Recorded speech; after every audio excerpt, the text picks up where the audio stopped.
The tricky thing with determining if a show is good or bad is really just determining what good means in a show.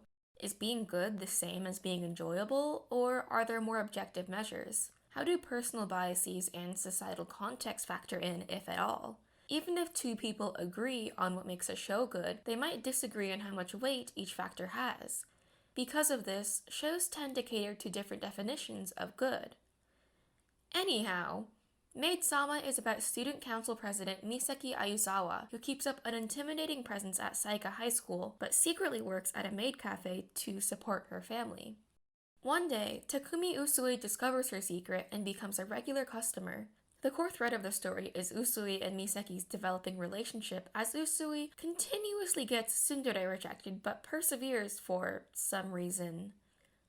I'll be spoiling the show in this analysis, so if you're not into that, you've been warned. On a surface level, I'd say that Maid Sama is a pretty enjoyable show, minus the shoehorned in secondary love interest that shows up later. Misaki is a solid protagonist. She's ridiculously good at sports and academics, but only because she's a complete workaholic. She's independent and fiercely loyal, but to the point of refusing to ask for help. Her perfect scores, athletic skill, and self-sacrificing nature does seem too perfect, but her workaholism and difficulty navigating emotions balance her out. The fact that she's so easily provoked, especially in contrast to Usui's poker face, also lends itself fairly well to comedy. Usui is largely shaped by his role as the love interest. The show establishes right off the bat that he constantly rejects love confessions, and throughout the show, he only has eyes for Misaki.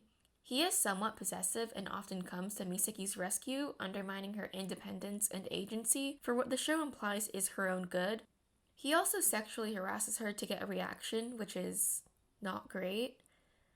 Ultimately, Maid Sama isn't trying to depict a healthier relationship, but rather a fantasy. The reason why Usui can undermine Misaki's agency without being narratively condemned is because the show supports that he understands Misaki's feelings often more than Misaki herself. We see this in episode 2, where, in response to Misaki's self-avowed hatred of men, he says, "You might find yourself in a hole," implying that she will fall for him, which she does because this is a rom-com. There's also that one time when Misaki agrees to wear a bikini for work despite feeling uncomfortable. Usui notices that she's putting the needs of others before her own and places a hickey on her back to force her to cover up. This is supposed to be viewed as romantic because Usui understood that Misaki was being needlessly selfless again and took action to make her more comfortable. The fact that he takes away Misaki's agency probably also plays to the same idea of danger as vampires or werewolves. Twilight. Anyways, I think another reason why Usui is written to care about boundaries so little is because of Misaki's confusion in regards to her own feelings. Because Usui is written to understand Misaki's feelings completely, Misaki doesn't have to go through the stressful process of figuring out how she feels to experience romance. Coming to terms with romantic feelings can be scary, and communicating those feelings can be scarier. Misaki and Usui's relationship sidesteps this by having Usui do the emotional heavy lifting for both of them. He endures Misaki's tsundere-ness and continues to both express his romantic interest and understand hers. I'm not sure if I would really describe him as patient, but in this aspect he is. An example of this is when Misaki freaks out over Usui confessing to and kissing her.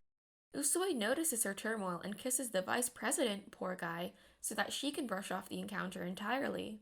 The importance of communication is brushed aside in favor of a romance so easy that Misaki doesn't even have to avoid telling her crush that she hates him to get a relationship.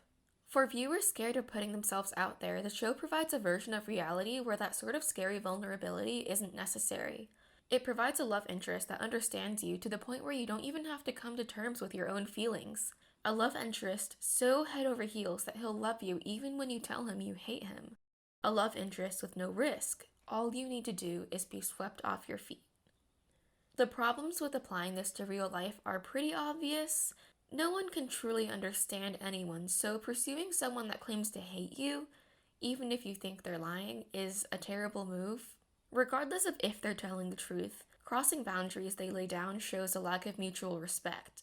It reveals that you don't care about their agency, comfort, or thought process, which reveals that you don't really care about them. But it's worth saying that romantic fantasy is valid. So long as it isn't applied to real life, there's nothing wrong with indulging yourself once in a while, and so there's nothing wrong with enjoying Maid-sama's romance. I just wanted to make sure that it's clear that I'm just trying to do some fun analysis, not ruin anyone's enjoyment. Speaking of analysis, though, Maid-sama talks a great deal about gender. This goes all the way back to the premise, where Misaki has conflicting duties as the strict student council president and the submissive waitress at Maid Latte. I was initially suspicious of this premise because I was worried that Misaki would learn to be more maid-like, enforcing the idea that people either need to or inevitably will conform to gendered expectations. Instead of that, the show treated being a maid as an acting job, where Misaki and her co-workers maintained a soothing atmosphere. After working at Maid Latte for a while, Misaki ends up asserting that she loves the place and the people that work there. At the same time, though, we have an episode where Misaki doesn't want a group of students who admire her discovering that she's a maid because she's afraid of disappointing them and being looked down on. It's very telling that she mentors this group on Aikido in the episode, since martial arts are often associated with strength and masculinity, directly contrasting Misaki's maid job. This job can be interpreted as a metaphor for her femininity. Misaki's worries about revealing her maid job mirror a lot of the worries teenage girls might have about revealing their femininity. After all, society kind of hates girly girls, dismissing them as shallow. Society isn't exactly fond of not like other girls either, so it's not like distancing yourself from femininity provides escape, but that's another conversation entirely. By showing Misaki worrying about maintaining the respect of the student body because of her maid job, the show gives a certain amount of catharsis and representation to girls and women who worry that if they act too girly, people won't treat them seriously. Misaki's love for her coworkers also shows us how nice finding a community in femininity can be. In addition to this, Misaki is a relatively masculine female protagonist, being pretty aggressive and feeling more comfortable during Maid Latte's cross-dressing event than others. She doesn't stray too much from this, retaining a conviction from start to finish to stay true to herself. I think the reason why this makes Misaki so appealing as a protagonist is because society tells us that feminine women are attractive, but doesn't give the same treatment to female masculinity. As a result, masculine aspects to one's personality can feel unattractive sometimes, even if you are feminine, making Misaki's success in friendship and romance comforting. Despite this, the show can also be sexist. While one side character's arc involves learning that girls are not as weak and fragile as he thought, the show itself doesn't internalize this message. Usui constantly saves Misaki and takes her agency from her in a way that implies that the male love interest knows best because he is stronger and smarter. The show's choice to make the love interest of an athletically and academically overpowered character even more overpowered certainly doesn't disagree with the idea that women are weaker and less intelligent. Usui even reminds Misaki on occasion that she is still a girl and therefore still vulnerable. While Misaki does need to learn to accept help, this shouldn't have to be tied with her gender. After all, everyone needs a helping hand every now and again. With all that on the table, is Maid-sama a good show? If we're judging it by its ability to provide a compelling romantic fantasy, its popularity and ratings indicate a resounding yes. People clearly enjoy the show, which is valuable in its own right. On the other hand, Usui basically sexually harasses Misaki for kicks, which is horrible. In the end, while there are things to appreciate about Maid-sama, I don't feel entirely comfortable calling it a good show. But that's just me. What do you think?